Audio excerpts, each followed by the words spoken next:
Assalamualaikum warahmatullahi wabarakatuh. Apa kabar semuanya? Semoga dalam keadaan sehat dan juga bahagia.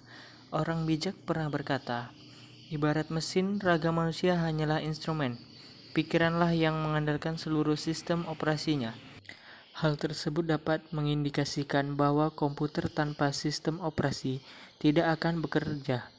Oleh karena itu, dalam setengah jam ke depan, saya Randy Yuliansyah beserta teman saya Muhammad Ikrom dan Sarwo Aji Sudirjat akan mempresentasikan materi tentang sistem operasi.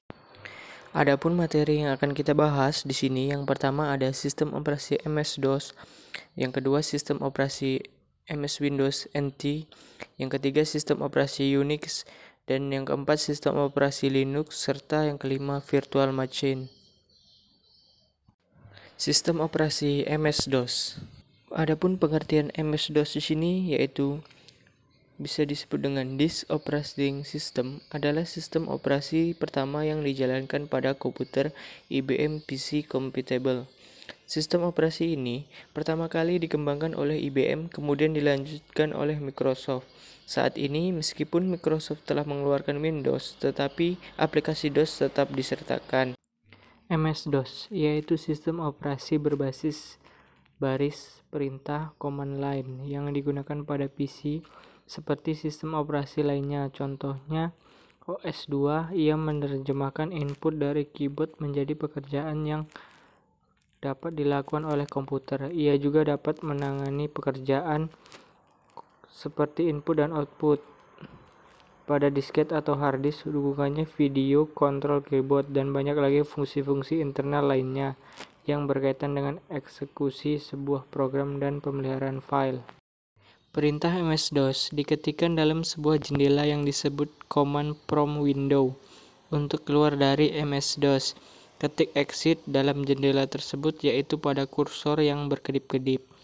Untuk membuka jendela command prompt, klik start, pilih Alt, program, pilih aksesoris, dan kemudian klik command prompt. Oke, lanjut. MS-DOS memiliki sifat single user dan monotasking. Single user artinya bahwa OS tersebut hanya dapat digunakan oleh satu pengguna dalam waktu yang bersamaan. Sedangkan monotasking artinya bahwa OS tersebut hanya dapat melakukan satu perintah atau pekerjaan dalam waktu yang bersamaan. Sebelum sistem operasi Windows diluncurkan ke seluruh penjuru dunia pada tahun 1995, hampir semua pemakai komputer PC di dunia berada di bawah naungan sistem operasi MS-DOS. Contoh-contoh program yang dirancang untuk MS-DOS adalah WordStar, Word Processor, Lotus 123, Spreadsheet, DBase atau pengolah database, TurboC, pemrograman, dan lain-lain. Nah, di sini kita ke fungsi sistem operasi MS-DOS. Adapun fungsinya antara lain 1. Mengorganisasi atau mengendalikan kegiatan komputer, mengatur memori, menginstal hardware pendukung, mengatur posisi input dan output data, memanajemen sistem dalam komputer, manajemen file, dan manajemen direktori. Next, kita ke cara kerja dan perintah dasar Disk Operating System atau DOS. Bagaimana DOS bekerja dalam komputer?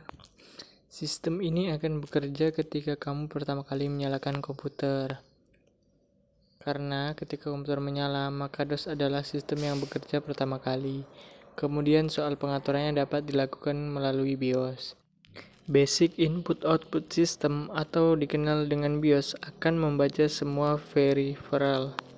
Ketika terjadi masalah pada komputer, maka BIOS akan menimbulkan sebuah suara.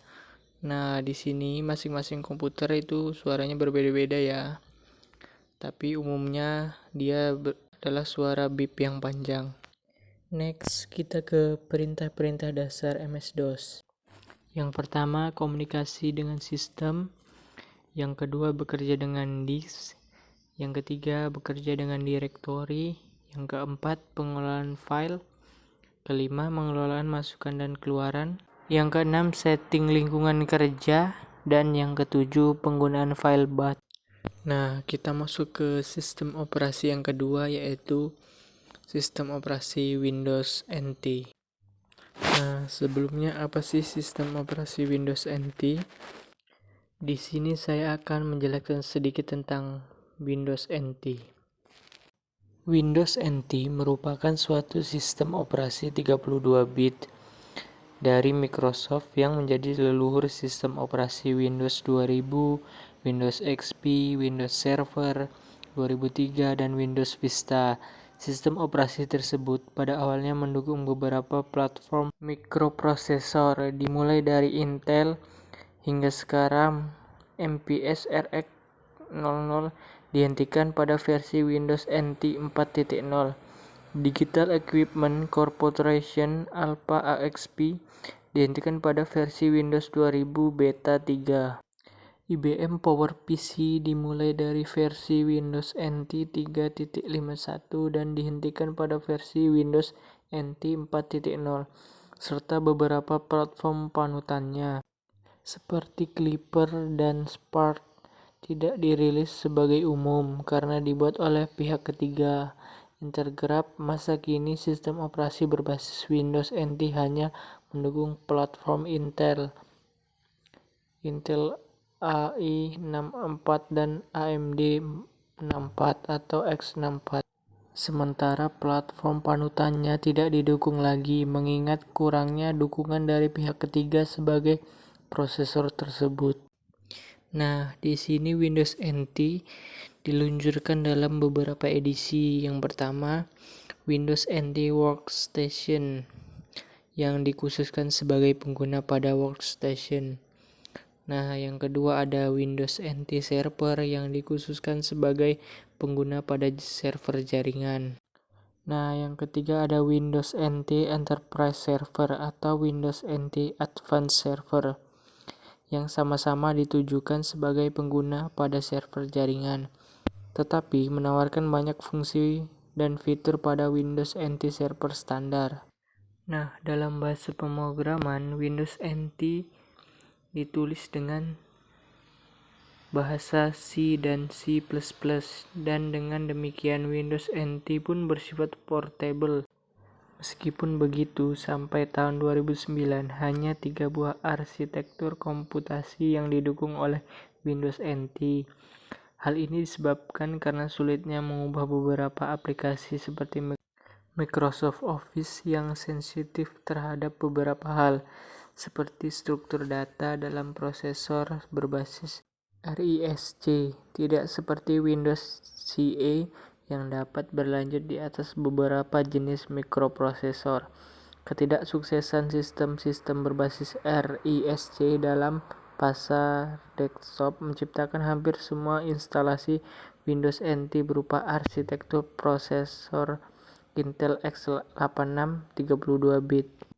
Nah, di sini Windows NT memiliki fitur-fitur yang maju, meskipun kebanyakan fitur-fitur tersebut tidaklah ditemukan oleh Microsoft. Berikut ini diantaranya: dukungan penuh sebagai prosesor 32 bit, dukungan aplikasi, keamanan, dukungan sistem berkas, desain full GUI, graphic device interface. Sistem operasi Unix. Sejarah Unix adalah sebuah sistem operasi atau OS yang dikembangkan pada tahun 1965 melalui proyek sebelumnya yang bernama Multiplexed Information and Computing Service atau disingkat MULTIS, dengan harapan Unix ini menjadi sistem operasi yang dapat melakukan multitasking, portable, dan dapat digunakan oleh lebih dari satu pengguna atau multi-user. Proyek ini dibiayai sepenuhnya oleh Departemen Pertahanan Amerika atau DARPA. Ciri-ciri operasi Unix. Yang pertama, sistem operasi Unix ini masuk dalam kategori multitasking atau multi-user. Yang dimaksud dengan multi-user atau multitasking yakni memungkinkan pengguna untuk melakukan penggunaan aplikasi atau program dalam waktu yang bersamaan. Yang kedua, sistem operasi Unix ini sangat portable, artinya kamu dapat menjalankan dari satu komputer bahkan ke komputer lain. Bahkan memungkinkan pada semua jenis komputer atau portabilitas. Yang ketiga, sistem ini memudahkan pengguna untuk mengakses data ataupun informasi yang dimilikinya atau sistem berkas hierarki. Yang keempat, sistem ini memudahkan pengguna untuk mengakses data ataupun informasi yang dimilikinya atau sistem berkas hierarki. Sistem operasi Linux. Linux adalah sebuah sistem operasi yang berbasis Unix yang merupakan hasil pengembangan freeware dan open source. Oleh karena itu, Linux termasuk sistem operasi open source dan pertama kali dikembangkan oleh Linus Torvalds. Berbeda dengan Windows, Linux kebanyakan berupa software atau source atau gratis dan memungkinkan penggunanya untuk melakukan modifikasi sumber kode sehingga dapat digunakan dan didistribusikan kembali ke sesama pengguna Linux dan umum secara bebas. Jenis-jenis OS Linux dan masing-masing keunggulannya. Yang pertama, Red Hat. Red Hat adalah distro Linux dan menjadi sistem operasi pertama yang menggunakan sistem RPM Package Manager. Red Hat dikembangkan oleh perusahaan yang bernama Red Hat Inc. Yang kedua, CentOS. CentOS atau Community Enterprise Operating System dikembangkan oleh The CentOS Project dengan menggunakan kode sumber dari Red Hat. Yang ketiga, Fedora. Fedora merupakan distro Linux yang dalam pengembangannya disponsori oleh Red Hat.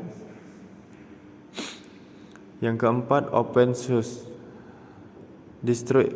Distro Linux ini dikembangkan oleh OpenSUSE Project dengan tujuan supaya kinerja Linux lebih stabil dan user friendly.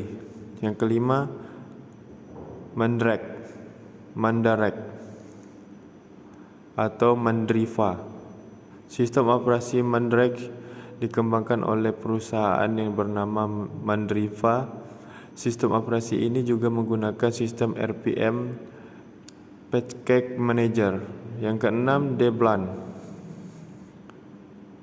Debian diciptakan oleh Ian Murdoch dan menjadi salah satu distro Linux yang paling diminati karena tingkat keamanannya yang tinggi. Debian bisa digunakan sebagai sistem operasi server. Ubuntu merupakan distro Linux yang dikembangkan oleh perusahaan asal Afrika Selatan yaitu Canonical Ltd. Nama Ubuntu juga berasal dari bahasa Afrika Selatan yang berarti kemanusiaan. Ubuntu ini merupakan turunan dari Debian.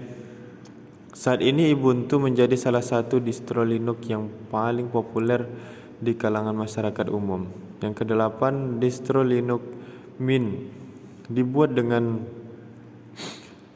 berbasiskan pada Debian dan Ubuntu. Keunggulan dari sistem operasi ini adalah penggunanya yang ringan. Terima kasih. Virtual Machine. Virtual Machine adalah program perangkat lunak atau sistem operasi virtual yang bisa digunakan pada sebuah perangkat keras bersamaan dengan OS asli perangkat tersebut. Fungsi utama virtual machine adalah untuk melakukan tugas-tugas yang tidak bisa dilakukan pada sistem operasi asli perangkat. Dengan virtual machine, kita dapat menjalankan aplikasi program maupun skrip pada perangkat tersebut secara virtual seperti layaknya menggunakan perangkat yang berbeda. Cara kerja virtual machine. Cara kerja virtual machine sendiri juga sebenarnya cukup sederhana. Saat Anda membuka mesin virtual ini, virtual mesin akan berjalan sebagai proses di jendela aplikasi di OS perangkat fisik. File kunci yang membentuk virtual termasuk file log, file pengaturan NVRAM, file disk virtual, dan file konfigurasi. Proses berjalannya virtual mesin dikelola oleh perangkat lunak yang dikenal sebagai hypervisor. Software ini bertanggung jawab untuk mengelola dan menyediakan resource seperti memori, penyimpanan, dan sumber daya lainnya dari perangkat utama ke virtual mesin. Hypervisor juga berfungsi untuk mengatur operasi di virtual mesin sehingga tidak membanjiri satu sama lain saat menggunakan sumber daya. Fungsi dan manfaat virtual mesin. Yang pertama, mudah berganti ke beberapa sistem operasi dalam satu perangkat fisik. Kedua, bisa digunakan untuk melakukan pengujian pada sistem operasi yang berbeda. Ketiga, pengujian software pada banyak OS yang berbeda juga lebih mudah. Anda tidak harus punya banyak perangkat untuk melakukannya. Yang keempat, digunakan untuk kompilasi beberapa server yang berbeda pada satu perangkat. Jenis-jenis virtual mesin. Jenis virtual mesin yang pertama bernama proses virtual mesin, di mana satu sistem operasi dijalankan sebagai aplikasi utama pada perangkat yang menjadi host atau tuan rumah. Proses virtual mesin menyediakan lingkungan pemrograman yang terisolasi dari software dan sistem operasi apapun. Contoh dari jenis ini adalah Java Virtual Machine, yang memungkinkan sistem operasi apapun untuk menjalankan aplikasi Java seperti native application atau aplikasi asli. Yang kedua, sistem virtual machine. Jenis virtual machine yang ini sudah divirtualisasi secara penuh dan bisa digunakan selayaknya komputer fisik. Virtual machine jenis ini bergantung pada kinerja hypervisor, Super VMware SXE, untuk bisa beroperasi pada atau di atas sebuah operating system dan juga server.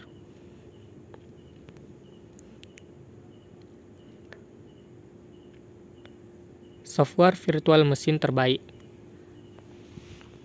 Di sini ada beberapa software virtual machine terbaik. Yang pertama, Hyper-V.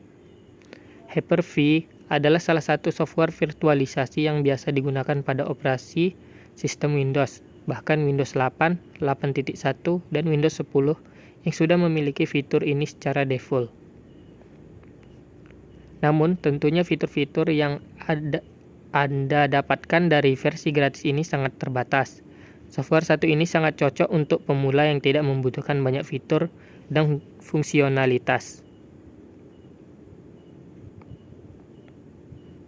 Yang kedua, VirtualBox adalah software virtualisasi open source yang mendukung semua sistem operasi sesuai dengan kebutuhan. Software ini bisa digunakan pada sistem operasi Mac, Windows, dan juga Linux.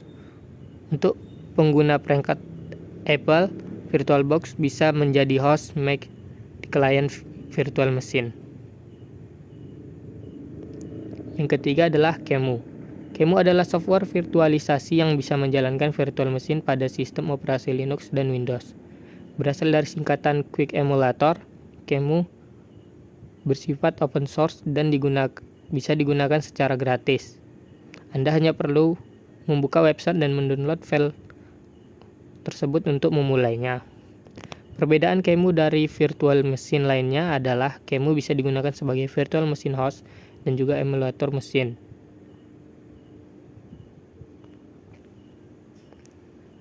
Baiklah, mungkin itu saja materi tentang virtual machine. Sekian dan terima kasih.